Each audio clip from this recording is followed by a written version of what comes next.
How to fix the Clock Watchdog Timeout BSoD blue screen of death.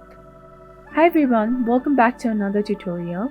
Today I'm going to teach you on how to fix the Clock Watchdog Timeout BSoD. This issue has a very simple procedure, which is just to update your driver first.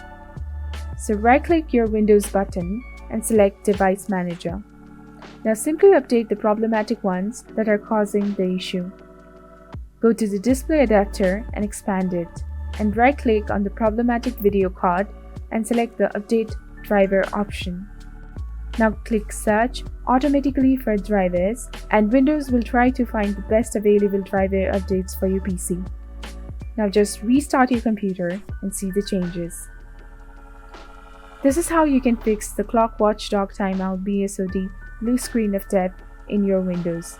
If you found this video helpful, do not forget to like, comment, share, and subscribe to the channel for more amazing updates.